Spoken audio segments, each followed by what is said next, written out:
মনে রাখবেন, আল্লাহর কথা মন দিয়ে শুনতে হয়। যে যতটা আন্তরিকতা নিয়ে, আগ্রহ নিয়ে আল্লাহর কথা শুনে, আল্লাহ ততটাই তার জীবনে বরকত দান। এই জন্য মোবাইলে হাতে ধরে রাখলে, এ হাতে ধরে যদি ভিডিও রেকর্ড করে, মনোযোগ বসে না। এতে করে ওই বেচারার সারাক্ষণ ওই মোবাইলের দিকে নজর থাকে, ফলে সে আর কানে এবং দিলে কথা পৌঁছে না ঠিক মতো। এই জন্য দয়া করে কেউ একজন, আমি নিষেধ করলাম, প্রিয় ভাই, মানুষ বেশি বা কম এটা কোনো সমস্যার বিষয় না। আমি কোনো ইলেকশনে দাঁড়াইও নাই, আমি নির্বাচনী জনসভায় আসিনি, কাজে আমি ব্যাপক মানুষ দিয়ে করব কি? আমার তো এর দ্বারা কোনো ফায়দা নেই। মনে করেন 50,000 মানুষ একসাথে হয়েছে, এতে আমার কবর রাজার মাপ তো আল্লাহ। তাহলে এইটা বড় বিষয়। আল্লাহর কথা দিল দিয়ে শোনা দরকার, কম হোক বেশি হোক। এই জন্য একজনও, ছেলেরা নওজোয়ান, মোবাইল হাতে ধরে রেখো, নামাও, আর ভালো না লাগলে চলে যাও, গিয়া অন্যখানে মোবাইল টিপো, এটা অবাক। বাকি এখানে বসে মোবাইল হাতে ধরে রাখা যাবে না, আমি নিষেধ করলাম। যার ভালো না লাগে সে চলে গেলে ভালো, গিয়া ঘুমাইলে ভালো না। 2 নম্বর হলো, আমি একটা বিষয় বলি। আমি যখন খুতবা পড়তেছি, আমি একজন ছেলেকে দেখলাম যে ওই যে বাদ্য বাজতেছে, কোনো জায়গার মধ্যে বাদ্য বাজছে, সে বাদ্যের তালে তালে ঢুলতেছে, নিজের শরীর নাড়াইছে এখানে বসে। আমি এটা দেখছি। আমি ইচ্ছা করলেই তোমারে দাঁড় করাইতে পারতাম, কিন্তু আমি সতর্ক করলাম। মনে রাখতে হবে, হাদিসের মধ্যে আছে, আল্লাহ নবী সাল্লাল্লাহু আলাইহি ওয়াসাল্লাম বলছেন, ইস্তিমাউল মালাহি মাসিয়াতুন, এই গান শোনা, বাদ্য শোনা, এটা গুনাহ। ওয়াল জুলুসু আলাইহা ফিসকুন, এবং ওই গানের মজলিসে বসা, সে প্রকাশ্য পাপী, ফাসিক। এরপরের লাইনটা ভয়ানক, ওয়াত্তালাযযুযু বিহা কুফর, গান শুনে মজা নেওয়া, স্বাদ নেওয়া, এটা কুফরি। এই জন্য এটা বড় ভয়ানক বিষয়। আপনার যে তাল উঠলে, দুললে, নাচলে, তো এটা ঈমান চলে যাওয়ার আসলে যে ভয়ানক বিষয়। হয়তো তোমার এমন অবস্থা যে তুমি যত নাফরমানি করো, হতে পারে শুক্রবারে তো নামাজ পড়ো, এই কথা মনে করিয়া যে তুমি মুসলমান। হতে পারে তো তুমি কারো জানাজা পড়ো, এই কথা মনে করে যে তুমি তো মুসলমান। কিন্তু যদি আমার অজান্তে আমার ঈমান না থাকে, আমি বুঝলামই না বা জানলামই না, হাসরের ময়দানে গিয়ে দেখলাম যে নামাজগুলো পড়ি নাই সেগুলোও নাই, যে 2-1 ওয়াক্ত পড়ছি সেটাও নাই। কারণ ঈমানবিহীন কোনো ইবাদত কবুল হয় না, স্পষ্ট কথা এটা কোরআন। ওমান আরাদাল আখিরাতা ওয়া সাআ লাহা সাইয়াহা ওয়া হুয়া মুমিন ফাউলাইকা কানা সাইয়ুহুম মাশকুরা। আল্লাহ তাআলা বলেন, যে আখিরাত চায়, মানে জান্নাত চায়, আখিরাতের মুক্তি চায়, ওয়া সাআ লাহা সাইয়াহা, এবং জান্নাতের জন্য, আখিরাতের জন্য কঠোর পরিশ্রম করে, মানে আমলের মেহনত করে, ওয়া হুয়া মুমিন, এই অবস্থায় যে সে মুমিন। এইটা বলে নিছে, ঈমান অবস্থায় যদি আখিরাতের আশায় কেউ সর্বোচ্চ মেহনত করে, ফাউলাইকা কানা সাইয়ুহুম মাশকুরা, আল্লাহ তাআলা বলেন তাহলে তার সমস্ত চেষ্টা কৃতজ্ঞতার উপযুক্ত, অর্থাৎ প্রতিদান পাওয়ার উপযুক্ত। তাহলে শর্ত হলো ওয়া হুয়া মুমিন। সে ইমানদার হইতে হবে। ইমান জরুরি। কুরআনুল কারীম আল্লাহ বলছে, ইয়া আইয়ুহাল্লাযীনা আমানু কুতিবা আলাইকুমুস সিয়াম, হে মুমিন তোমাদের উপরে রোজা ফরজ করা হয়েছে। তার মানে নাফরমানের উপরে না, বেঈমানের উপরে না। ইমান জরুরি, ইমান জরুরি। এভাবে সমস্ত আমলের ক্ষেত্রে আল্লাহ তাআলা ইমানকে শর্ত করেছে। মান আমিলা সালিহাম মিন যাকারিন আও উনসা ওয়া হুয়া মুমিন, আল্লাহ বলেন পুরুষ কিংবা নারী ঈমান অবস্থায় যেই নেক আমল করবে আমি আল্লাহ তাআলা তাকে ফালানুহইয়ান্নাহু হায়াতান তাইয়্যিবা, দুনিয়াতেই আরামের পবিত্র জীবন দান করবে। ওয়ালা নাজজিয়ান্নাহুম আজরাহুম বিআহসানি মা কানু ইয়ামালুন, এবং তার সমস্ত আমলের বিনিময়ে আখিরাতে সর্বোত্তম বিনিময় জান্নাত দান। শর্ত হইল ওয়াহুয়া মুমিন। কি হইতে হবে? ইমান জরুরি, ইমান জরুরি। এজন্য দাওয়াত ও তাবলীগের মেহনতে ইমানের মুজাকারা হয় বেশি, ইমানের কথা তাবলীগের সাথীরা বেশি আলোচনা। আল্লাহর বান্দাদের কাছে ঘুরে ঘুরে ইমান শেখায়। অনেকে এটা বুঝে না, কি করে মসজিদে মসজিদে ঘুরে ঘুরে। হ্যাঁ, আপনি দেখতে পারেন না মসজিদে ঘুরে ঘুরে কি করে? মসজিদে ঘুরে ঘুরে বন খায়।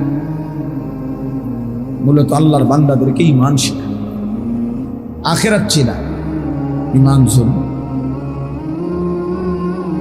কিশোর নওজোয়ান তোমরা শোনো বাবা, হাদিসে আছে নবী সাল্লাল্লাহু আলাইহি ওয়াসাল্লামের একজন সাহাবী ছিল জুনদুব ইবনে আব্দুল্লাহ। জুনদুব ওনার নাম, সাহাবীর নাম।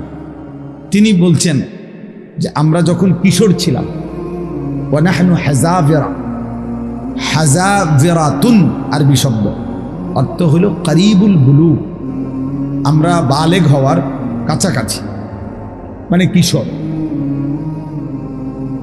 কিশোর টিনেজ করে, ইংরেজিতে টিনেজ করে, মানে ইংরেজি অক্ষরের মধ্যে যেগুলোর মধ্যে টিন এটা আছে, এই 10 এর পরে 11, 11 পরে কি, এরপরে এই 13, 14, 15, 16, 17, 18, 19, এই যে টিন, এরাই টিনেজ, কিশোর। তো তিনি বলেন আমরা কিশোর ছিলাম। এই সময় আমরা কয়েকজন কিশোর যুবক, কিশোর বয়সী ছেলে, ওই সাহাবী বলতেছেন আমরা নবীজি সাল্লাল্লাহু আলাইহি সাল্লামের কাছে কিছুদিন থাকলাম। নবীজির কাছে থেকে কি করলাম এই ছোট বয়সে, কিশোর বয়সে? তো তিনি বলেন ফাতাআল্লামনাল ঈমান, আমরা এই কিশোর বয়সে নবীজির কাছে থেকে অবস্থান করে ঈমান শিখলাম। ফাতাআল্লামনাল ঈমান। এজন্য দোস্ত ঈমান শিখতে হয়, মুসলমান হইতে হয়, মুমিন হইতে হয়। আমরা শুধুমাত্র লা ইলাহা ইল্লাল্লাহ এই বাক্যটা মুখস্থ জানলে যথেষ্ট না। এটা তো একটা বাক্য, কালেমা ঈমানের। এটা দরকার, এটা বাধ্যতামূলক, কিন্তু শুধু এই বাক্যটা জানা, বলা, এটা মুখস্থ থাকা, এটাই যথেষ্ট নয়। নবীজি সাল্লাল্লাহু আলাইহি ওয়াসাল্লাম বলছেন, একেবারে সব হাদিসের কিতাবে আছে, আল ঈমানু বিদউন ওয়া সাবউনা শু'বা, ঈমানের 70টার চাইতে বেশি ডালপালা রয়েছে, শাখা প্রশাখা। মোবাইল নামান, মোবাইল নামান, আসেন আবার নিয়ে। বলছি না আমি, ভালো না লাগলে চলে যান। তো আল ঈমানু বিদউন ওয়া সাবউনা শু'বা, ঈমানের 70টার চাইতে বেশি ডালপালা রয়েছে। নবী সাল্লাল্লাহু আলাইহি ওয়াসাল্লাম বলেছেন। তো মুহাদ্দিসিন উলামায়ে কেরাম ব্যাপক গবেষণা করে বের করছেন ঈমানের মোট শাখা প্রশাখা হলো 77টা। কয়টা? ইমানের ৭৭টি শাখা প্রশাখা। তো নবীজি সাল্লাল্লাহু আলাইহি ওয়াসাল্লাম বলেন, ফাআফদালুহা কাউলু লা ইলাহা ইল্লাল্লাহ। এই ৭৭টি শাখার মধ্যে সবচেয়ে বড় ডাল, সবচেয়ে বড় শাখা, প্রধান শাখা, যে আমরা লিখছেন কেন্দ্রীয় জামে মসজিদ, মনে করেন কেন্দ্রীয় শাখা মানে প্রধান শাখা, মেইন ডাল, লা ইলাহা ইল্লাল্লাহ, এই বাক্য বলা। তাহলে তো ৭৭টা শাখার একটা প্রধান শাখা হলো কি? এই কালেমার। তো বাকি ৭৬টা বলো ভাইয়া, ছেলেরা বলো, বাবা তুমিও বুঝো আমিও বুঝি, যে তুমিও মরে যাবা আমিও মরে যাব। এটা সহজ কথা দোস্ত, তোমারও শেষ আছে আমারও শেষ আছে, হাসলেও মরে যাবা কাঁদলেও মরে যাবা, এটা সবাই আমরা বুঝি। আমরা যে আল্লাহ তাআলার কাছে ফিরবো এই ব্যাপারে সবাই আমরা বুঝি। তো কাজে আমরা যেহেতু এই সাইড প্রত্যেকেই বুঝতে চেষ্টা করি, আমার একটা নিজস্ব দুনিয়ার চিন্তা চেতনা আছে, আমি পড়ালেখা করব, চাকরি করব, ব্যবসা করব, বিদেশ যাব, যেটাই হোক একভাবে না একভাবে আমরা নিজেকে নিজে নিয়ে ভাবি কেমনে আমার দুনিয়া চালানো যায়, কেমনে আমার জীবন গড়া যায়। তাহলে একজন বিবেক হিসাবে, বুদ্ধিমান হিসাবে, যেহেতু দুনিয়া আমারই অংশ, তো আখেরাত তো আমারই অংশ, তো উচিত দুইটা একসাথ করে, দুইটা একসাথ করলেই তো ভালো। এটা তো একটা সহজ কথা, সহজ কথা। আমি আজকে প্রায় আমি হজে যাব, আমার বুধবার দিন ফ্লাইট ইনশাআল্লাহ। তাহলে আমি আজকে প্রায় বাসার জন্য কোরবানির বাজার সাজার প্রায় ২০-৩০ হাজার টাকার বাজার করছি। তো বাজারও করলাম, তো আমি আবার মাহফিলও আইসা আসরের নামাজের পরে আমার ব্রাহ্মণবাড়িয়া শহরে বয়ান ছিল, সেখানেও আইসা আমি আসরের জামাত ধরছি, জামাত পড়ে ওরা আবার বয়ানও করছি। তাহলে এইটাও আমার কাজ, সংসারের বাজার করে দেওয়া ওইটাও আমার কাজ। আমি ওই হিসাব করে উঠছি, যে হিসাব করলে আমি বাজারও শেষ করতে পারবো, আবার কুমিল্লা ক্যান্টনমেন্ট থেকে গিয়া ব্রাহ্মণবাড়িয়া আসরের নামাজ ধরতে পারবো। আমার কাজ এটা।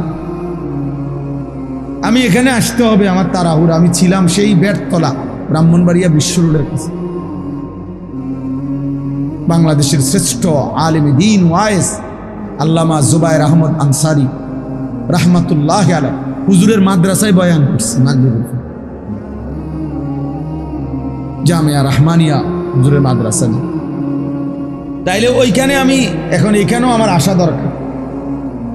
ওইখানে আমি এশার নামাজ ইতমিনানের সাথে জামাত পড়ে, সুন্নত বিতির পড়েই এরপরে আসছি।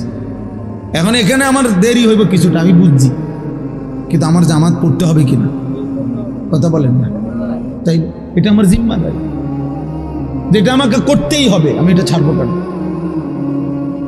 এটা ছাড়বো কেন? মানুষ কম হবে, 5 জন শুনবে, অসুবিধা কি?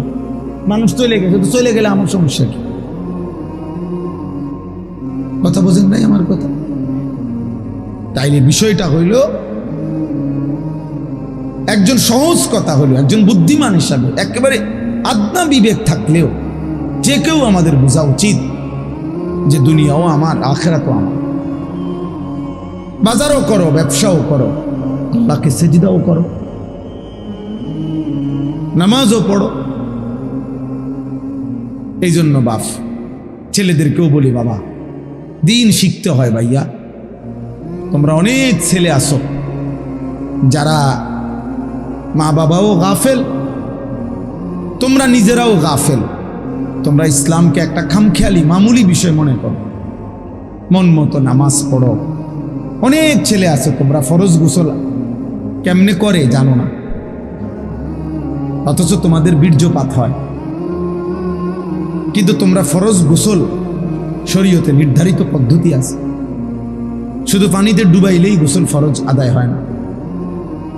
শরীয়তে নির্ধারিত নিয়ম আছে, ওই নিয়মে যদি কেউ ফরজ গোসল না করে, সে 100 সে নাপাক, অপবিত্র।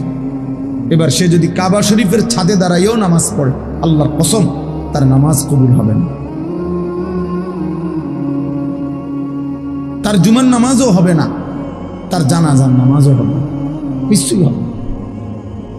তাহলে দিন শিখতে হবে, ইসলাম শিখার জন্য, দিন শিখার জন্য জরুরি, এটা জরুরি। এটা বলে কিছু লোক মাদ্রাসায় পড়ে, ওনাকে ভাল লাগছে, ওনারা মাদ্রাসায় পড়ে, ওনারকে ভাল লাগছে, ওনারা স্কুলে পড়ে, ওনারকে ভাল লাগছে, ওনারা কিন্টার গার্ডেনে পড়ে, যে জেনে ভাল লাগে পড়বো না, এটা মস্কারি না। কোরআন কোনো মস্কারি না, যে যার যেটা ভাল লাগে, যার মন চায় কোরআন শরীফ পড়ুক, যার মন চায় বাংলা পড়ুক, যার মন চায় ইংরেজি পড়ুক, না না, এটা এরকম একটা বিষয় না। এটা আমার ইবাদত। কোরআন শরীফ পড়া এটা শুধু একটা পড়া না দোস্ত, এটা একটা ইবাদত। কোরআনুল করিম তেলাওয়াত করা একটা কি, বাংলা রিডিং পড়া ইবাদত, অঙ্ক করা ইবাদত, এটার সাথে এটার মিল আছে কি? এই জন্য নীরবে আলহামদুলিল্লাহ অনেক সুন্দরভাবে বসছেন সবাই, বাবারাও বসছেন, ছেলেরা তোমরাও বসছো, বাপ বুঝতে শিখো, দিন শেখা দরকার। আখেরাত আমি বুঝি নাই বললেই আখেরাত নাই এমন না ভাই, আমি খেয়াল করি নাই বললেই আখেরাত হবে না, বিষয়টা এমন না। তুমি হয়তো ভাবতেই পারো যাই বুঝি নাই হুজুর, আমরা স্কুলে পড়ছি, এত কিছু কি আর আমরা জানি? বুঝতে এই সমস্ত এই সামান্য কথায় আখেরাত টিকবে না। অনেক চাচারা আছেন, আপনারাও বলেন হুজুর আমরা গ্রামের মানুষ, মূর্খ সুরক্ষ মানুষ, আমরা এত কিছু টোয়াইলি কি আর হইব, আমরা কি আর পারব? এই সমস্ত কথা বললে খোদার কসম বাবা আখেরাত টিকবে না। হাসরের ময়দান ফাইজলামির জায়গা, আপনার মস্কারি না, এটা সাদওয়ান না। আপনি গপ মারবেন বইয়া বইয়া, ফালতু কথা বলবেন, মস্কারি করবেন, জি না। 60 বছরেও যে মুসলমান হয়েও নিজের নামাজ সুন্দর করে নাই, 10টা সূরা শুদ্ধ করতে পারে নাই, ওই জিন্দিগি বদনসিব, দুর্ভাগা জীবন। ওই চাচাও বদনসিব, ওই দাদাও বদনসিব, বেটা দুর্ভাগা মানুষ। এটা জীবনটারে বাদ কতগুলো পানসুবারি, বন বিড়ি, চা বিস্কুটের মধ্যে শেষ করে দিয়েছে, তামাশা করছে, জিন্দিগিকে তামাশা করছে। মনে করছে মোল্লা মুন্সিরা এরকম কত কথায় কয়, মারতো না চাই না, মারতেন না, আমনও মারতেন না, অসুবিধা না। হ্যাঁ আপনি বাতে তো খান, আমরা বাতে খাই, আমরা তার শুধু বন খাই না, ভাত খাই, এই দুনিয়া পার হইতেছি। আখিরাতে দেখবেন এই মস্কারির পরিণতি। তাকাদু তামাইয়াজু মিনাল গাইজ কুল্লামা উলকিয়া ফিহা ফাওজুন সাআলাহুম খাজানাতুহা আলাম ইয়াতিকুম নাযীর। রব্বুল আলামিন বলে, জাহান্নামীকে যখন জাহান্নামে ফেলা হবে, জাহান্নামের ভীষণ আগুনে টকবক করবে, প্রচন্ড জাহান্নামের গর্জন আওয়াজ শোনা যাবে, আর জাহান্নামের ভীষণ চিৎকারে জাহান্নামের ফেরেশতারা তখন তাকে ডাক দিয়ে বলবে, আলাম ইয়াতিকুম নাযীর। জাহান্নামের ফেরেশতা বলবে, নাফরমান চিল্লাও কেন, তোমারে কি কেউ কোনো আল্লাহর ভয় দেখায় নাই? আলাম ইয়াতিকুম নাযীর, কোন ভয় প্রদর্শনকারী বান্দা কি তোমার কাছে আসে নাই? ক্বালু বালা, জাহান্নামী তখন বলবে, হ্যাঁ, কাদ জাআনা নাযীর, হ্যাঁ ফেরেশতা আমার কাছে আল্লাহর পক্ষ থেকে ভয় প্রদর্শনকারী বান্দা এসেছিল। কত ইমাম সাহেব, কত আলেম ওয়াইজ, কত বক্তা, কত আউলিয়া, কত বুজুর্গ, কত নেককার মানুষ আমারে বারবার বলেছিল, ফাকাদ্দাবনা, আমি মিথ্যা মনে করেছিলাম। ওয়াকুলনা মা নাযালাল্লাহু মিন শাই,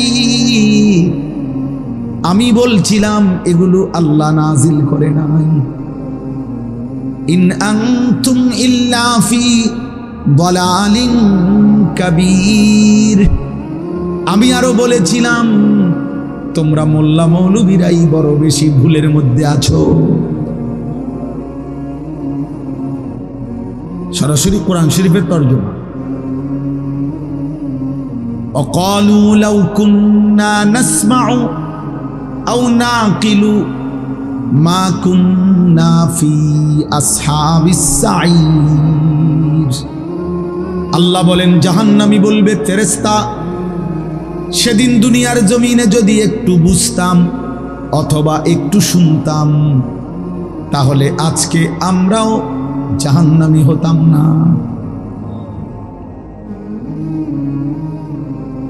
ফাতারাফু বিদামবিহিম, আল্লাহ বলে জাহান্নামী তার সবগুলো পাপের স্বীকৃতি দেবে। সব স্বীকৃতি শুনে ফেরেশতা তখন বলবে ফাসুহকাল লি আসহাবিস সাইর, জাহান্নামী দূর হ, জাহান্নামের আগুনেই পড়ে থাক। শুনছেই যা, কিন্তু ফেরেশতা কি করবে? ফেরেশতার কোনো ক্ষমতা আছে কি? ফেরেশতা মা সালাকাকুম ফি সাকার। প্রিয় যুবক শোনো বন্ধু, কোরআনুল কারীমে আছে আল্লাহ বলেন জাহান্নামের ফেরেশতা জিজ্ঞেস করবে না ফরমান কি তোকে জাহান্নামে ফেললো? ক্বালু লাম নাকু মিনাল মুসাল্লিন, খোদার কসম জাহান্নামী বলবে বন্ধু ফেরেশতা ভাই আমি নামাজি ছিলাম না। লাম নাকু মিনাল মুসাল্লিন, আমি মুসল্লি ছিলাম না, নামাজি ছিলাম না।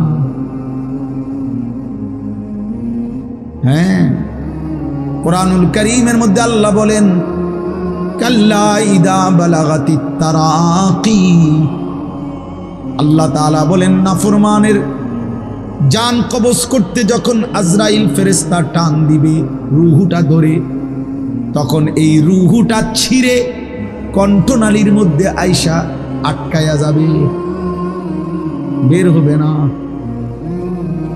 ওয়াকিলা মান রাক, লোকেরা তখন বলা বলি করবে কে আছো তারে ফু দিবা, কে আছো তারে ঝাড়ফুঁক করবা, কে আছো তারে একটা তাবিজ দিবা, একটা কিছু দিবা, সে তো ছটফট করতেছে। ওয়াকিলা মান রাক ওয়ালতাফাতিস সাকু বিসাক, আল্লাহ বলেন দুইটা পায়ের দুইটা অংশ পায়ের এইভাবে ভয়ে আর আতঙ্কে একটা আরেকটার সাথে মিলে যাবে। অযান্না আন্নাহুল ফিরাক, আল্লাহ বলেন নাফরমান বুঝে ফেলবে আজকে আর কোনো জায়গা ফু দিয়া কোনো লাভ নাই, আমাকে এই দুনিয়া থেকে বিচ্ছিন্ন হতেই হবে।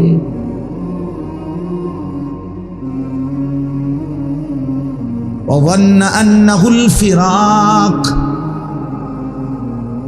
রব্বুল আলামিন বলেন এভাবে ছিন্ন করে রূহটাকে ছিঁড়া কেন, জাহান্নামীকে কেন জান কবজ করা হলো? তো আল্লাহ নিজে বলেন ফালা সাদ্দাকা ওয়ালা সাল্লা, এই নাফরমান আমি আল্লাহর কথা সত্য মনে করে নাই, আর ওয়ালা সাল্লা এবং নামাজ আদায় করে না। এই জন্য হ্যাঁ চালাক মিয়া দোস্ত নওজোয়ান ভাত খাও, ভাতে তো খাও আর কিতা, আর বীর মানে মোবাইল টিপো আর নারী দেখো, ছবি দেখো, আর চুলের পেখম ঘুরাও। হ্যাঁ ঘুরাও, সমস্যা নাই আব্বা, দেখবা তোমার চাইতেও বড় শক্তিধর এই পৃথিবী থেকে হারায় গেছে, তোমার চাইতেও বড় ক্ষমতাধর এই পৃথিবী থেকে হারায় গেছে। তুমি কেডা? এই দেখতে দেখতে নাই, দেখতে দেখতে যৌবন ফুরায় যাবে, দেখতে দেখতে এই শক্তি সামর্থ্য ফুরিয়ে যাবে, ফুরায় যাবে। আশ-শাবাবু বাইনা দু'ফাইন, এক বড় বুজুর্গ বলছে যুবক তুমি মনে রেখো তুমি দুই দুর্বলতার মাঝখানে আছো, তোমার শিশুকাল দুর্বল, তোমার বৃদ্ধকাল দুর্বল, দুই দুর্বলতার মাঝখানে অল্প কিছু সময় তুমি শক্তি নিয়ে আসো, সেই শক্তির সময়টাই হচ্ছে যৌবনকাল। যদি কিছু করতে হয় শক্তির টাইমেই করো, নিজেকে গড়লে শক্তি থাকতেই গড়ো, নিজের আখিরাত সাজাইলে শক্তি থাকতেই সাজাও। হয় তুমি পিছনের দিকে শিশুকালে আর যাইতে পারবা না, আর বৃদ্ধকালে পৌঁছে গেলে দুর্বল হয়ে যাবে, তখনও আর পারবা, অথবা কবরে চলে যাবে। এই জন্য 17 বছরের, 18 বছরের, 20 বছরের ছেলে তোমাদেরকে বলি, বাপ, এত অল্প বয়সে যদি আল্লাহ পাকের এত বড় নাফরমান হও, মাত্র 18 বছর বয়সেও যদি তুমি আল্লাহকে এইভাবে না চিনো, 18 বছর 20 বছর বয়সে যদি তুমি একটা সেজদা দিতে মন না চায়, আরে জানোয়ার, তুই 60 বছর পর্যন্ত যাইতে যাইতে তোর অবস্থা কি হবে? বেঈমান, এই বেঈমান, এই নিকৃষ্ট, তোর হালাত কি হবে? তুই 18 বছর বয়স না হইতে যদি আল্লাহর এত বড় দুশ্মন হস, তো তোর বাকি হালাত।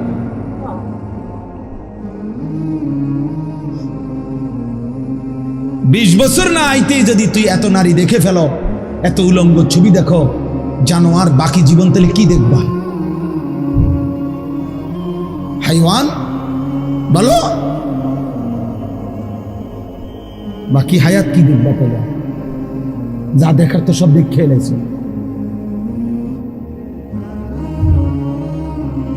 এরপরে কি করবা?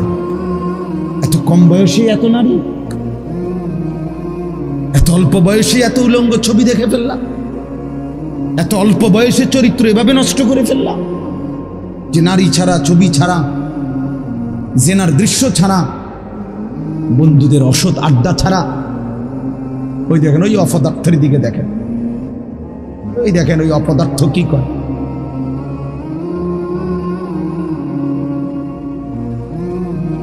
এই জন্য বললাম ভাই, ভাবতে শেখো বাবা, বাকি হায়াত কি করবে, বাকি হায়াত কেমনে চলবে? তাইলে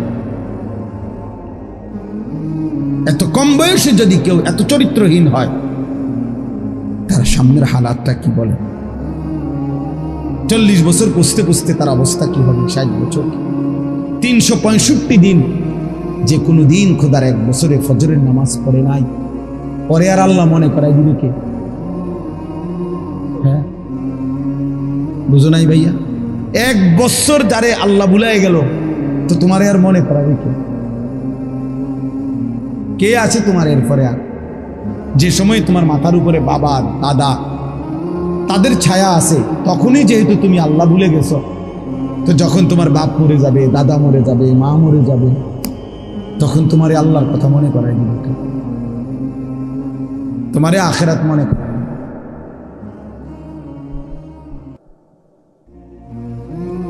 ছোটবেলায় আমার মনে আছে, আমার ছোট্টবেলা থেকে আমার মা সারাটা জীবন মা করে নামাজের কথা জিগাইছে। আমি প্রায় বলি, এখন আমার মার বয়স কমপক্ষে 70 হবে, আমার আম্মার কিচ্ছু মনে নাই, কিছু বলতে পারে না, অসুস্থ। একটা ট্যাবলেট দিলে আধা ঘন্টায়ও মা ট্যাবলেটটা খায় না, বোঝে না কি তা। কইলে কই, মা এটা খান না, খান। পানি মুখে দিলে জোর করে মা এটা ধরে রাখে, মা এটা বোঝে না যে এটা খাওয়া দরকার, মানে এই কথাটাই বুঝে পারি না। এখন এমন দুর্বল হয়ে গেছে সেই মা আমার। এখনো আমরা কথা বললে আমি করে জিগা, আমারে তো জিগা, পুত নোয়া ধরছে, কসম আল্লাহ, মা আমার এখনো আমার জিগা, ফুত নোয়া ধরছে, নোয়া ধরছে। মা আমারে সব সময় বলে, এখনো বলে, মা ফুত কতখানে ওয়াজে যাও, মানুষের লগে চাই টাকা পয়সা লইয়া ঝামেলা করো। তো আমার 44 বছর বয়স, 44 বছর বয়সে আমার মায়ের সেই নজর নেগরানি, আলহামদুলিল্লাহ। তোমারে 18 বছর বয়সেই তোমার আব্বাও তোমারে বলে না, মাও বলে না, সমাজের কেউ ডাকে না। তোমার পতন, তোমার ধ্বংস, তোমার বরবাদি, তুমি নারী দেখতে দেখতে ধ্বংস হয়ে যাইতেছ, ছবি দেখতে দেখতে বেঈমান কাফেরদের মতো সাজতে সাজতে সাজতে সাজতে, চুল, পান, শার্ট, পোশাক, লেবাস, চলা ফেরা, উঠা বসাতে কাফের মুশরিকদের মতো হতে হতে ধীরে ধীরে একটা সুন্দর ছেলে একটা সুন্দর জওয়ান মুসলমানের একটা তাগড়া ছেলে চোখের সামনে কি হয়ে যেতেছে, নষ্ট হয়ে। এই সমাজ তাকায় তাকায় দেখতেছে। বুঝছেন চাষা, ব্যাপারটা চিন্তা করে দেখেন তো চাষা, বিষয়টা কি ভাইয়া? একটা ছেলে বলো বাপ, কেউ তোমারে ডাকে না, কেউ তোমারে ফেরায় না, কেউ তোমার এই অব্যাহত গুনাহ অশ্লীলতা বেহায়াপনা থেকে কেউ টানে ধরতেছে না, ফেরাইতে চাচ্ছে না। আহা, মনে হয় যেন চোখের সামনে জাহান্নামের আগুনের দিকে যাচ্ছে, ধাও ধাও আগুনের দিকে, সবাই যেন দেখতেছে ঠিক আছে আগাও। চলো, ومن يشاقق الرسول من بعد ما تبين له الهدى ويتبع غير سبيل المؤمنين, আল্লাহ বলেন আমার রাসূলের মাধ্যমে আমি সব কিছু স্পষ্ট করে বলে দেওয়ার পরেও যারা আমার রাসূলের বিরুদ্ধাচরণ করবে, ওয়াত্তাবি গায়রা সাবিলিল মুমিনিন, আমার প্রকৃত ঈমানদার যেই পথে চলে এই পথের উল্টো পথে যে চলবে, আল্লাহ বলেন আমার রাসূলের বিরুদ্ধাচরণ যে করবে, আমার ঈমানদার মুমিনের পথের উল্টো পথে যে চলবে, নুওয়াল্লিহি মা তাওয়াল্লা, আমি আল্লাহ তাকে সেই উল্টো পথেই চালাবো, ওয়া নুসলিহি জাহান্নাম, একদিন তারে ধাক্কা মেরে জাহান্নামে ফেলে দেব। খোদার কসম বন্ধু, আল্লাহ বলেন চলতে চলতে নাফরমান, গুনার, অসভ্যতার, অশ্লীলতা, সুদ আর হারাম, কিস্তি আর হারাম রোজগার করতে করতে চাচা 60 বছর পরে একদিন ফেরেশতা তোমারে লাথি দিয়া কবরে পাঠায় দিব। বলবে যা সুদ কর, যা কবরে যা, কিস্তি কর, হারাম কর, যা কবরে যা। জীবনভর ওজনে কম দিলি, জীবনভর হারাম রোজগার করলি, না ফরমান, যা এখন যা কবরে। এত লম্বা হায়াত, এত লম্বা রাত, লম্বা দিন, কখনোই আল্লাহকে মনে পড়লো না, হালাল হারাম মনে পড়লো না। আল্লাহ বলেন একদিন আমি তোকে পৌঁছায় দেব কবরে। আল্লাহাকুমুত তাকাসুর হাত্তা যুরতুমুল মাকাবির, আল্লাহ বলে বান্দা দুনিয়ার নেশায় পড়ে ডুবে গেলা, আল্লাহ বলেন আখিরাতকে বান্দা ভুলে গেলা। শুধুমাত্র তাকাসুর, বাড়ানোর নেশা, বাড়ানোর, আরো টাকা, আরো বাড়ি, আরো গাড়ি, আরো নারী, আরো সুন্দরী, আরো দুনিয়া, আরো আরো আরো আরো। আল্লাহ বলেন বাড়াইবার এই পাগলা নেশা তোমারে দুনিয়ায় ডুবায়া দিল, আখিরাত ভুলায়া দিল। হাত্তা যুরতুমুল মাকাবির, এরই মাঝে কিন্তু একদিন বান্দা সত্যিকারে ঠিক ঠিক একদিন তোমার মোলাকাত হবে কবরস্থানে। হাত্তা যুরতুমুল মাকাবির, চিরেই তুমি পৌঁছে যাবে, সাক্ষাৎ হবে কবরস্থানে। কাল্লা সাউফা তা'লামুন, তাফসীরে লিখছে ফিল কবরে, আল্লাহ বলেন সেই কবরে পৌঁছলেই আমি আল্লাহ তোমাকে জানায় দেব বান্দা আমার একটা একটা নাফরমানির শাস্তি কি। কি মনে করছে বান্দা, ভাত দুগা খাওয়াইছি দেখা নাফরমান, তুই মনে করছো তো আমি আল্লাহ তোরে দেখি নাই না? বেটা আমি তো ভাত তরকারি, বেটা খাদ্য খাবার তো আমি কুত্তারও খাওয়াই, বেটা তোরে খাওয়াবো না কেন? তোরে আমি ভাত খাওয়াইছি দেখা, তোরে আমি ঘুম পাড়াইছি, তোরে আমি পেশাব পায়খানা করতে দিছি, তোরে আমি কিছু বলি নাই, দুনিয়ায় ছেড়ে দিছিলাম বান্দা, আমি তো সব বলেই দিছি।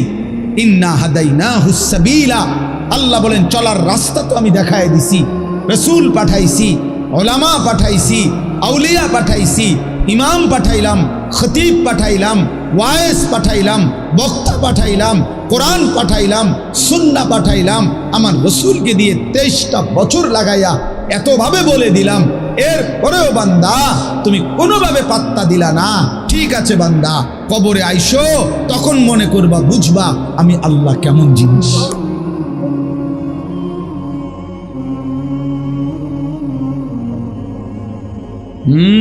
আমি দেখায় দেব বান্দা।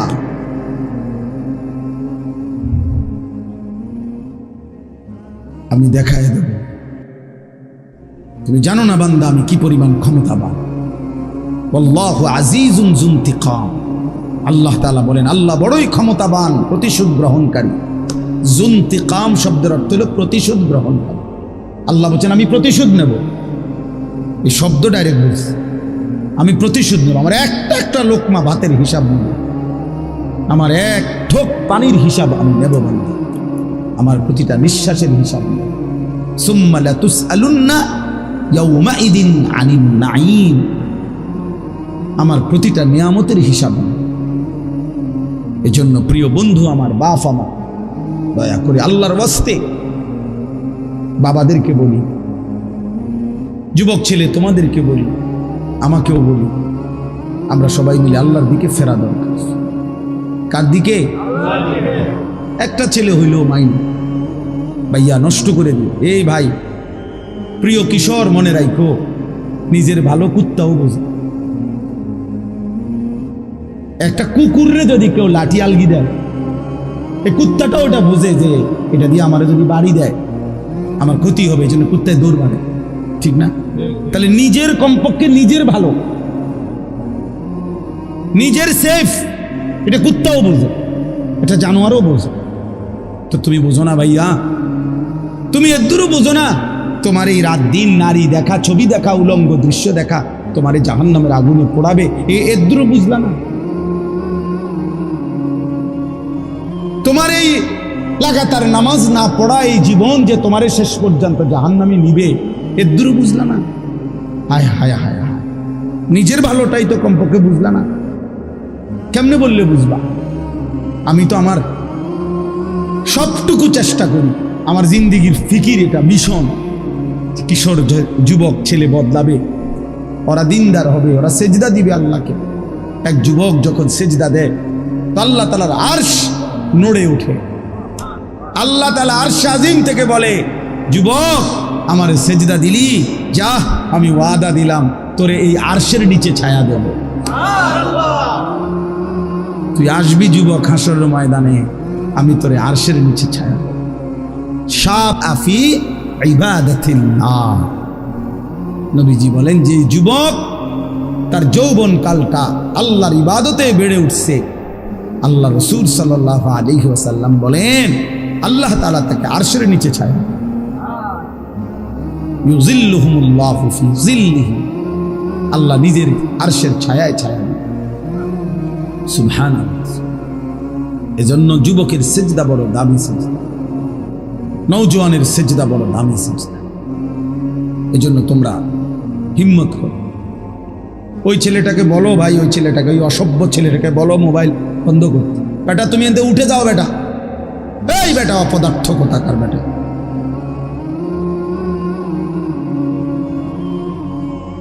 চিন্তা করছেন নি? ওরে দুইবার বললাম। আর এইটাই জীবন। কিছু ছেলে পেলের জীবনে এমন, এরা এত শক্ত হয়, এর আর কত হইল, হুজুর তোর আব্বাও যদি কয় আমি লড়তাম না, আমি যেমন আছি। হ্যাঁ, এটা সাংঘাতিক, জানেন না? কিছু ছেলে পেলে এমন শক্ত হয়ে যায়, কলিজা পাথর হয়ে যায়। হ্যাঁ, কত হইল যা বেটা তোর, বেটা এত কত বালা হুজুর কইছে, বেটা এতে আরো কত মোড়া তাজা হুজুর দেখছি, আমার লড়াই কাটছে না, 1.5 বিঘা হুজুর আইছে, আমার মতো বাটফার লড়াই।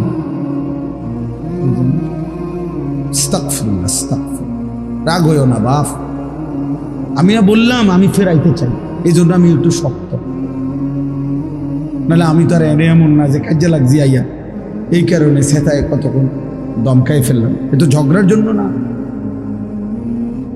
আমার এই মাকসাদই হলো তুমি কেন সেজদা করবা, নামাজ কেন করতাম। কমপক্ষে এটা তো বোঝা উচিত যে আমি আল্লাহর সাথে আমার রাগ কিসের। এটা তো কোনো যুক্তিতে ভাই, একেবারে সামান্য বিবেকে যদি থাকে, আল্লাহর সাথে রাগ করব কেন? তিনি আমার সব কিছু দিছেন, ঠিক না? আল্লাহ আমার সমস্ত প্রয়োজন পূরণ করতেছেন, যে আমারে সব দিল, এবং আমি ডাকলেও দেয়, না ডাকলেও দেয়, এমন মালিক আমি পাবো কোথায়? মা গাররাকা বিরাব্বিকাল কারীম। আল্লাহ বলে, বান্দা বলো না এমন মেহেরবান মাওলা, আমার মতো দয়ালু রব থেকে কে তোমারে ধোঁকা দিল? এমন মালিক কই পাবা বান্দা, এমন মুনিব কই পাইবা, কই পাইবা? হাদিসে আছে নবীজি সাল্লাল্লাহু আলাইহি সাল্লামকে আল্লাহ তাআলা বলছে, বন্ধু আমার কোন বান্দা যদি 90 বছর পরেও জীবনের সব গুনাহ ছেড়ে দিয়ে আর করবে না ওয়াদা দিয়ে, 90 বছর বয়সেও যদি রাতের অন্ধকারে কোনো দিন চোখের পানি ফেলে, এক ফোঁটা চোখের পানি ফেলে গুনাহ ছেড়ে দিয়ে আর করবে না ওয়াদা দিয়ে আমার কাছে যদি মাফ চায়, দোস্ত আমি ওয়াদা দিলাম, কসম বন্ধু, আমি এমন 90 বছরের বুড়া তার গুনাহ সব মাফ করব। কুল ইয়া ইবাদিয়াল্লাযীনা আসরাফু আলা আনফুসিহিম লা তাকনাতু মির রাহমাতিল্লাহ। রব্বুল আলামিন বলেন, বন্ধু বলেন, ও আমার বন্ধু আপনি বলে দেন, হে আমার বান্দা, আল্লাহ বলতেছেন আমার বান্দা শুনো না, তোমরা যারা এই পরিমাণ গুনাহ করেছো যে নিজের জীবনটাকে জুলুম করে শেষ করে ফেলেছ, জীবনে বলতে কোনো নেকি নাই, ডানে বামে কোনো নেকি নাই, গুনায় গুনায় ভরা জীবন তোমাদের পুরা ডুবে গেছে।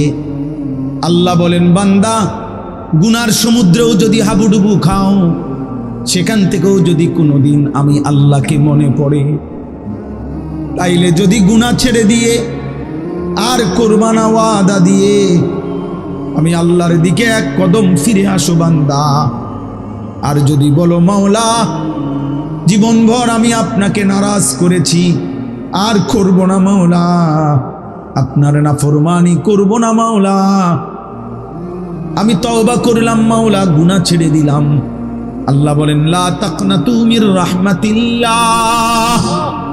আমার গুনাহগার নাফরমান বান্দা, আমি আল্লাহর রহমত থেকে নিরাশ হইও না বান্দা।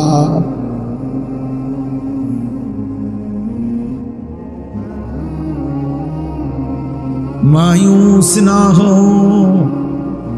अहले ज़मीं अपनी खताओं से, तकदीर बदल जाती है मुदतर की दुआओं से।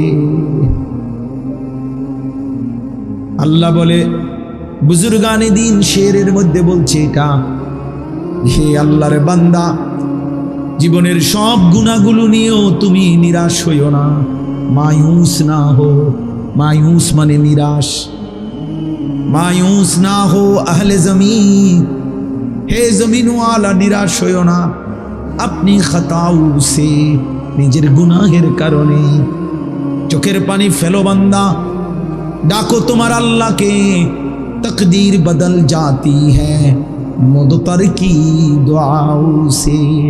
কোন অক্ষম অসহায় বান্দা যদি চোখের পানি ফেলে আল্লাহর কাছে দোয়া শুরু করে, তো আল্লাহ তার আযাবের সিদ্ধান্ত বদলে দেয়,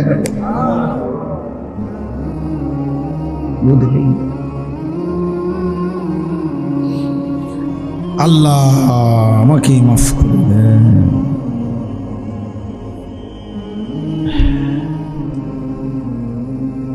চলো ভাইয়া, আমরা বলার চেষ্টা করছি মালিকের কাছে, তো আমরা এটা বলতে পারবো যে আল্লাহ আমরা বলার চেষ্টা করছি আপনার বান্দাদের কাছে, আমরা চেষ্টা করছি। এজন্য প্রত্যেকে ইনশাআল্লাহ, আপনারা আসলে আমি মহব্বত করেই বললাম, কেন রাত এত হয়েছে, এরপরও খোলা আকাশের নিচে আপনারা মজা খুব সুন্দর করে মনোযোগ দিয়ে সবাই বসছেন। চলেন মনোযোগ দিয়া, যেহেতু বসছেনই মনোযোগ দিয়া শুনতেছেন, একজন বক্তার ওয়াজ শুনছেন ভাল লাগছে এটা না, প্রিয় ভাই একদিন আমিও থাকবেন না, আপনিও থাকবেন না। এই দেখতে দেখতে আমার ওই ছেলেরা যারা আমার ওয়াজ রেকর্ডিং করে, এই ছেলেগুলো অনেকগুলো আছে যেগুলো নিয়মিত আমার সাথে থাকে, চলে আর সব জায়গায় যাবে, ওরা বলতেছে যে এখন যে হুজুর আমরা তো আর আপনার সাথে হজে চলে যাব, আমি দেখা হবে না, আমরা একটু সময় দিই। আমার এটা খুব মনে পড়লো যে হায় যদি আর দেখা না, যদি আর কোনোদিন বলার সুযোগ না হয়।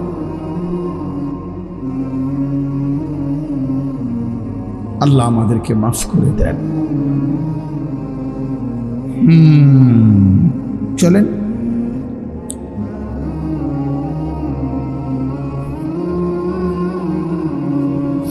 এই জন্য যুবক ছেলেরা বলো ইনশাআল্লাহ, হিম্মত করো যে নামাজ পড়বানি ভাই ইনশাআল্লাহ। ছেলেরা বলো, ছেলেরা তোমরা বলো ভাই, বলো ইনশাআল্লাহ। আগামী দিনে সেজদাওয়ালা যুবক লাগবে, বিশ্বাস। আগামীর সময়টা মাহাদির পক্ষে, ইসলামের পক্ষে। সারা পৃথিবী, বাংলাদেশ না শুধু, সারা পৃথিবীতে কালেমার বিজয়ের জন্য, কোরআনের বিজয়ের জন্য, মাহাদির পক্ষে লড়বার জন্য, দাজ্জালের বিরুদ্ধে, ইহুদিদের বিরুদ্ধে, বেঈমানের বিরুদ্ধে যুদ্ধের জন্য সাহসী, ইমানদার, সেজদাওয়ালা যুবক লাগবে ইনশাআল্লাহ। তুমি নিয়ত করো যে সেদিনের সেই যুদ্ধে ইমানদারের পক্ষে যেন তুমি থাকো। আমি আমার ছোট ছেলেরও মস্ক করাইছি যে বাবা দোয়া করতে থাক বাপ, হয় তুই যুদ্ধ করবি না আমি যুদ্ধ করব, কিন্তু কালেমার বিজয় হবে ইনশাআল্লাহ, ইসলামের বিজয় হবে। এই দেখবেন একদিন পাকিস্তান এক ধাক্কা দিছে, 3 ঘন্টা লাগছে না, উড়ে এলাইছে। ইন্ডিয়া ঠান্ডা হয়ে গেছে, বুঝেন নাই? ঠান্ডা, একদম ঠান্ডা। মোমেন দেখায় দিছে 10ই মে ফজরের নামাজের পরে পাকিস্তানি সেনাবাহিনী মধ্যে মুজাহিদ চূড়ান্ত হামলা করছে ফজরের নামাজ পড়ে। সব চ্যানেলে আসছে কথা খবর। ফজরের সালাম ফিরায়া নারায়ে তাকবীর আল্লাহু আকবরের ধ্বনি দিয়ে মিসাইল হামলা করছে। 3-4 ঘন্টার ব্যবধানে ভারত মাথা নোয়াইতে বাধ্য হয়েছে। এই দেখবেন একদিন ইনশাআল্লাহ, একদিন ঘুম থেকে জেগে শুনবা যুবক ফিলিস্তিন বিজয় হয়েই গেছে। দেখো দেখো, এ দেখবা আমরা ওই রুম দুপুরবেলা ভাত খাইয়া আমি শুইছিলাম মাত্র, এই সময় আমার একজনের দৌড়াইয়া গেছে, গেছে গা, তো কেটা গেছে, ও গেছে গা, তাই নিয়ে গেছে গা, বুঝেন নাই? হ্যাঁ, বুবু গেছে গা। আমি তখন মসজিদে শোয়া ছিলাম 5ই আগস্ট, তাবলিগে সফরে গেছিলাম উত্তরবঙ্গ দিনাজপুরে, মসজিদে ছিলাম তখন। দুপুরবেলা মাত্র শুইছি, খাইতেছি, এই সময় আমার সাথে দৌড়াইয়া হুজুর গেছে গা। কি গেছে গা? গেছে গা, গেছে গা, গেছে গা, আসলেই গেছে গা, গেছে। হ্যাঁ, এজন্য ওলামা বিদ্বেষী যারা ছিল, লক্ষ লক্ষ ওলামায়ে কেরামকে বেইজ্জতি করেছে যারা, হাজারো রকমের জঙ্গি, বোমাবাজ, এই সমস্ত মিথ্যা ট্যাগ লাগায়া, মিথ্যা অপবাদ দিয়ে যারা এই প্রহসন করেছিল, তারা ঠিকই ভাইগা গেছে। মামুন বাংলার জমিনে আজও আছে, মামুনুল হক আছেই আছে, থাকবে ইনশাআল্লাহ। এই জন্য এই কিশোরগঞ্জের এক বেয়াদব নেতা নামের এক বেয়াদব গত কয়েকদিন আগে, এই বেয়াদব ওলামায়ে কেরামের বিরুদ্ধে জঘন্য মিথ্যাচার করেছে, বিদ্রুপ করেছে। বাংলাদেশের এক নেতা, পাগল পাগল, ফজু পাগল, ফজু পাগলা, পাগলায় যা মন চায় তাই বলছে। এদেশের মুসলিম নারীদেরকে বলছে তোমরা হুজুরদের বাচ্চা পেটে ধারণ করবা না। কত বড় বেয়াদব, কত বড় জঘন্য বেয়াদব, চিন্তা করে দেখে। ইনশাআল্লাহ সেদিন বেশি দূরে নয়, যেদিন এই বেয়াদবেরও লাঞ্ছনা অপমান আমরা দেখব ইনশাআল্লাহ। এই জন্য প্রিয় ভাই, প্রিয় বাবা, সবার কাছে বলি, বাবা দিন মানেন, আল্লাহকে মানেন। এই বাপ, সংসার মানে স্ত্রী সন্তান, ছেলে মেয়ের নাম সংসার, স্ত্রী সন্তানের নাম পরিবার। খাট পালং আর সোফার হিসাব মিলাইয়েন না, সন্তানের নামাজের হিসাব মিলাইয়েন। খাট দেখান কিনতেন, সোফা দেখান কিনতেন। বাবাটা 30 বছর বিদেশ করছে, 60 বছর কামাই রোজগারি করছে, বাজার করছে, ব্যবসা করছে, খেত খামার করছে। অন কিরছেন চাচা, শেষ বয়স হইল। হ্যাঁ করছে হুজুর, আল্লাহর রহমতে 4টা রুম দিয়ে একটা বিল্ডিং করছে। ইডি হুনা মানুষের বেড়া, হ্যাঁ বিল্ডিং করছে এটা শুনে আল্লাহর রহমতে হুজুর আমনগো দোয়ায় বিল্ডিং করছে। রাস্তার লগে কদ্দুর জাগা লইছে, রাস্তার লগে জাগা লইছে, বিল্ডিং করছে। 4টা রুম, 2টা বাথরুম, বাথরুম দিয়েও টাইলস। আল্লাহু আকবার, কত বড় নিয়ামত। এখন টাইলসে মুতে, কত বড় নিয়ামত আল্লাহ দিছে ওনারে। ওনার বাপ দাদা আগে পূর্বপুরুষ মাটিতে পেশাব করত, এখন উনি এখন টাইলসে পেশাব করে। এর চাইতে বড় দৌলত আর কি হতে পারে? 60 বছর সার্থক, আপনি এখন টাইলসে মুতেন। এই জীবন, এই মুসলমান, 60 বছরের এই ছিল হিসাব। কি বললেন এগুলো? বিল্ডিং এর হিসাব দেন কেন? সোফার হিসাব দেন কেন? জমির হিসাব দেন কেন? হিসাব দিবেন সন্তানের। আমার সন্তান নামাজ পড়ে, আমার সন্তান আল্লাহকে সেজদা করে, আমার ছেলে মেয়ে আল্লাহকে সেজদা করে, আমার ঘরের বিবি বাচ্চা পর্দা করে, আমার ঘরের সবাই আল্লাহর কোরআন পড়তে পারে। কথা তো ছিলই না?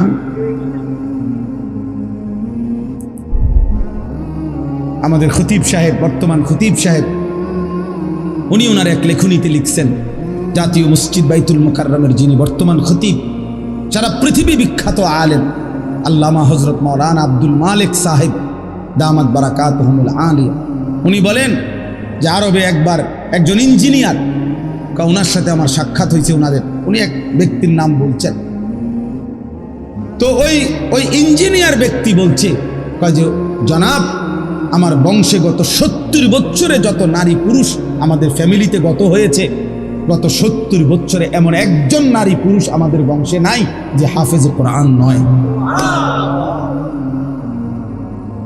এটা তো বলার মতো কথা, এটা বলার মতো কথা কিনা বলেন?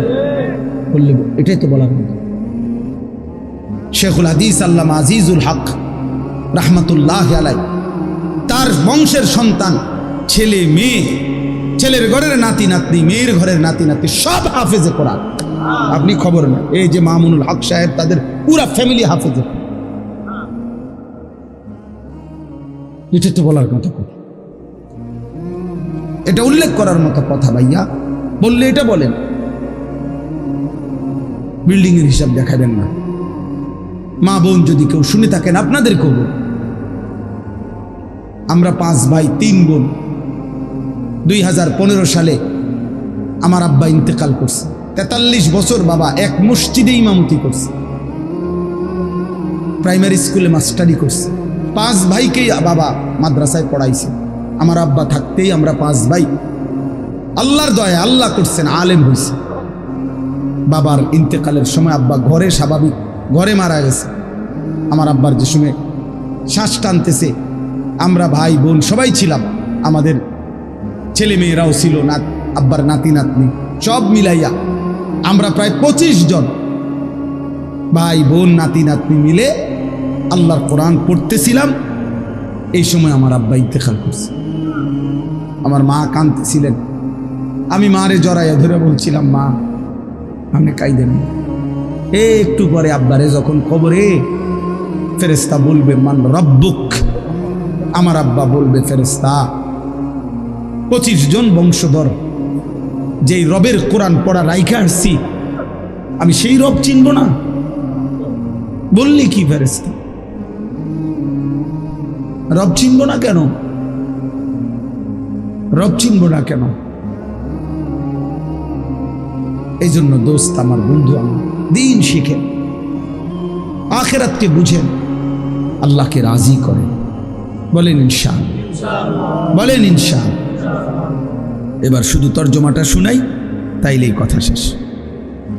আল্লাহ তাআলা বলেন, ওয়ালিকুল্লি উম্মাতিন জাআলনা মানসাকান, সর্বযুগে সর্বকালে আমি আল্লাহ প্রত্যেক জাতি গোষ্ঠীর জন্য ইবাদত, কোরবানি, হজ, আমার বন্দিগি নির্ধারণ করেছি। অর্থাৎ ইবাদতের হুকুমবিহীন কোনো জাতি গোষ্ঠী ছিল না। তাইলে মানুষ মাত্রই আল্লাহর ইবাদত করবে, এটা আল্লাহ তাআলার চাওয়া। এজন্য সর্বযুগে সর্বকালে আল্লাহ তাআলা মানুষের জন্য, বান্দার জন্য ইবাদত দিয়েছেন। কি দিয়েছেন? ইবাদত। ইবাদত দিয়েছেন। মানসাকান অর্থ কুরবানি, মানসাকান অর্থ হজ, মানসাকান অর্থ ইবাদত। আল্লাহ বলেন আমি প্রত্যেক জাতির জন্য কোরবানির বিধান রেখেছি, অথবা তরজমা হলো প্রত্যেক জাতির জন্য হজ্জের বিধান রেখেছি, অথবা প্রত্যেক জাতির জন্য আমি আল্লাহ নির্ধারিত কিছু না কিছু ইবাদত রেখেছি।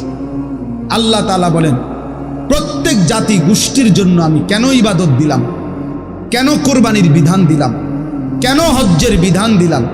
লিয়াযকুরুসমাল্লাহ, আমার প্রতিটা বান্দা যেন আমি আল্লাহর নাম তার জবানে উচ্চারণ করে। এই জন্য তাহলে আমার বান্দা মাত্রই আমি যারে বানাইছি আমি তার কাছে চাই তার জবান দিয়ে আমার নাম উচ্চারণ করে। লিয়াযকুরুসমাল্লাহ, সে যেন আমি আল্লাহর নাম জিকির করে। তাইলে আমাদের সৃষ্টির সার্থকতা, আমাদের জন্মের সার্থকতা আমাদের জবানে আমাদের রবের নাম উচ্চারণ।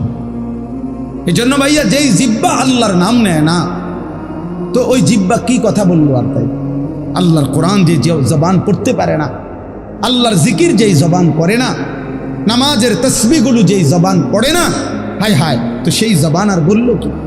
দুনিয়ার বাকি কথাগুলো না বললেও চলতো। এই দুনিয়া ভোগ করা যাইতো। তারা বাস্তবিকে বোবা, মানে কথা কইতারে না। আপনি বলেন তো তারা দুনিয়া ভোগ করে না?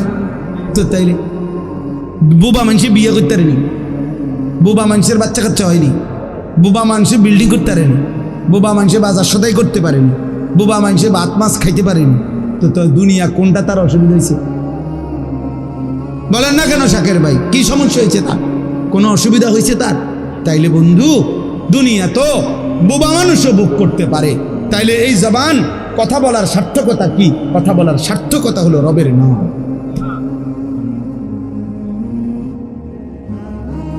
আল্লাহর নামে যদি জবান না নিল তো এই কথা বলার দরকার কি ছিল? কি কোন চাচা? চাচা মাথা লাগছে। মাশাআল্লাহ, আল্লাহ হায়াত দারাজ। আর রহমান আল্লামাল কুরআন খালাকাল ইনসান আল্লামাহুল বায়ান। আল্লাহ বলেন আর রহমান মানে আমি আল্লাহ। রহমান কি? আল্লামাল কুরআন, আল্লাহ বলেন আমি রহমান, আমি আল্লাহই কোরআন শিখিয়েছি। আল্লাহই কোরআন শিখিয়েছেন। খালাকাল ইনসান, আল্লাহই মানুষ সৃষ্টি করেছেন। আল্লামাহুল বায়ান, কথা বলার পূর্ণ যোগ্যতা শিখিয়েছেন। সুবহানাল্লাহ। তাইলে এখানে একটা জিনিস দেখেন, আল্লাহ বলেন তিনি কোরআন শিখিয়েছেন, এরপরে বলছেন তিনি মানুষ সৃষ্টি করেছেন। তাইলে বিষয়টা কি আসলে কথার ধারাবাহিক হইল? আগে তো বলা উচিত ছিল তিনি মানুষ সৃষ্টি করেছেন, এরপরে বলা উচিত ছিল কোরআন শিখাইছেন। আগে সৃষ্টি নাকি আগে কোরআন শিখানো? আগে তো বানাইতে হইব, আগে তো তারে বানাইতে হইব, তাই না কি শিখাইব, তাই না কোরআন পড়বে। কিন্তু অথচ আল্লাহ বলতেছেন আল্লামাল কোরআন খালাকাল ইনসান। আগে বললেন তিনি কোরআন শিখিয়েছেন, এরপরে বললেন তিনি মানুষ সৃষ্টি করেছেন। এই কথার জন্য তাফসীরের মধ্যে লিখছে যে আল্লাহ যেন বুঝাইতে চাইছে, বান্দা শুনো, আমি মানুষ সৃষ্টি করেছি কোরআনের জন্য, এজন্য কোরআনের গুরুত্বের কথা আগে বলে নিলাম, আগে বলে নিলাম।